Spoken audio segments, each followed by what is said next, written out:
welcome back to our channel. This is Krishna Srija. I'm a BBA LLB first year student, now currently interning with Lexus and Company in a VIP Pro batch. Okay, now let's discuss about the anti-defection law. During initially when our constitution was enforced, there are only 8 schedules in our constitution.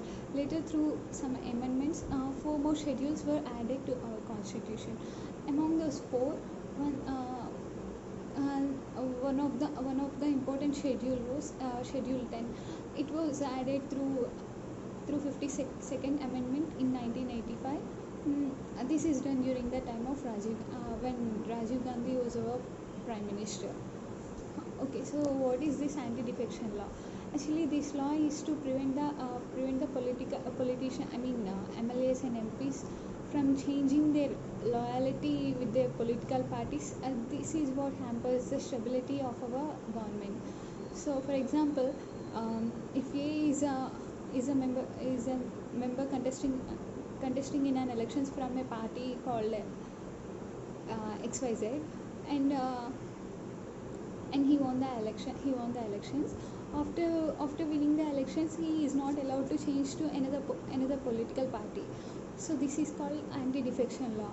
So the process of changing the process or the way of changing the political parties from one party to another is called defection. So there are many grounds when this anti-defection law applies to the MP or MLA, etc. So the grounds for this anti-defection law are: the first one is if a member resigns from his own political party, in a formal way, then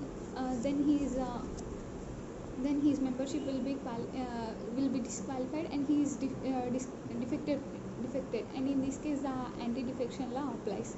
And the second ground for this: if a party is engaged in such actions that his actions are in such a way that it promotes and publicizes about another political party, through to their opposite political party, then his actions are considered opposite to the against the anti-defection law. So he will be disqualified from the party. And the next ground for this defection is next law. When an independent member joins the political party post the elections, then he is disqualified according to the provisions of anti-defection law. And if an individual member joins if a nominated member joins any political party, it's after 6 months of the election, then he will also be disqualified under this anti-defection law. So these are the some grounds where anti-defection law applies, and there are some exceptions to this law also. So the first exception is that if 2/3 members of the political party joins or changes their party, then this law will not apply in this case. And the next condition is, exception is, if a member joins if a member is appointed as the Speaker of Lok Sabha or the Chairman of Rajya Sabha, then he can resign from that party. So these are the exceptions to the anti-defection law.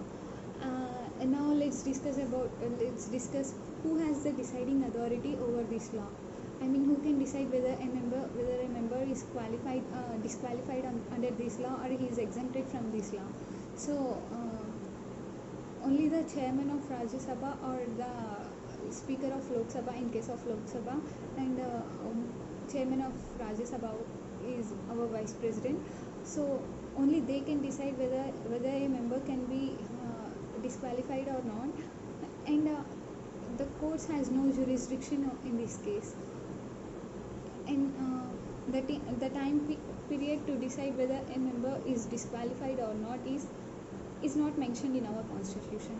So it's the choice of the respective heads of the respective houses to decide the case whether they are disqualified or not. So and no one cannot challenge the act, or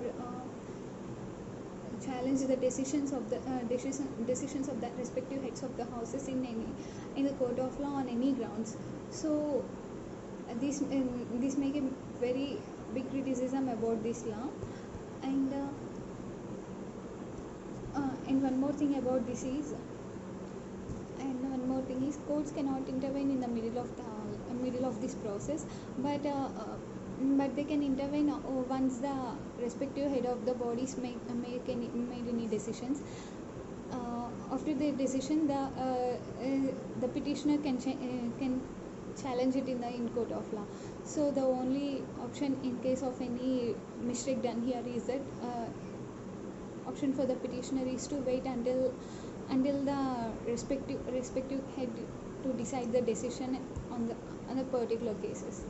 So that's all about one more thing is that the anti-defection law is mentioned under the article 102 in 102nd article in second clause, and 191st article second clause of 191st article and second clause of 102nd article.